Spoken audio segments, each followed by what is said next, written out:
Assalamu alaikum wa rahmatullahi wa barakatu. Ya ‘yan uwana masu albarka masu karamci, barkanmu da sake kasancewa a cikin sabon shirinmu mai albarka na gyaran rayuwa cikin kwana 30 a wannan wata mai albarka na Ramadan. Alhamdulillah, taken wannan darasi namu na yau shine kare harshe daga zunubi. Alhamdulillah ‘yan uwa masu albarka, a yau za mu yi magana kan wani abu da mutane da yawa ke mantawa da shi a Ramadan. Wannan abu kuma ba komai bane ba, shine harshe. Lalle harshe abu ne wanda yake buƙatar taka tsantsan. Mutum zai iya yin azumi da cikinsa, amma harshensa yana karya wannan azumin, ko kuma harshensa yana zubar da ladan wannan azumin. Subhanallah. Babban darasi da za mu ɗauka a yau ‘yan uwa masu albarka shine wato harshe ƙanƙani ne amma laifinsa ya babba ne, ya zarce misali ma.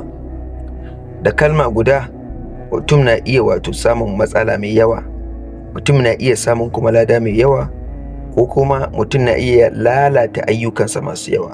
Wa iyaz billah. Annabi sallallahu alaihi wasallam yake cewa ya gargaɗe mu game da kalaman da ba a kulawa da su wajen wato furtawa. Wato mafi yawan zunuban azumi suna farawa ne daga harshe. Lalle harshe shine musabbabi wanda yake taka rawa wajen wato bawa sanya maka zunubi, sanya mana zunubi a lokacin da muke yin azumi. Mafi yawan zunubanmu da muke samu, mafi yawan zunubai a watan Ramadana daga harshe suke. Shine misali a ce gulma, ko ƙarya, ko zagi, ko faɗin abin da bai shafe ka ba, ko kuma faɗin abin da bai kamata ba. Wannan suna rage ladan azumi sosai. In aka ci gaba kuma za ka iya rasa wannan azumin gaba ɗaya. Azumi yana horar da mu yin shiru ya uwa masu albarka. Ashe shiru ma yana da amfani.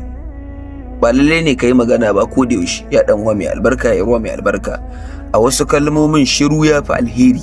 Lalle shiru ya fi alkhairi a wasu kalmomi.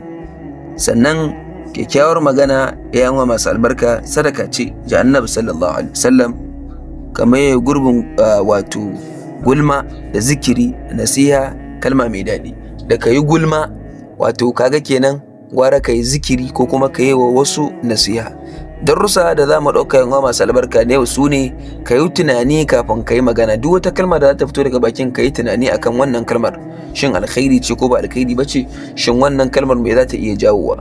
Sannan darasi na biyu shine idan magana ba alheri ba ce ka yi shiru.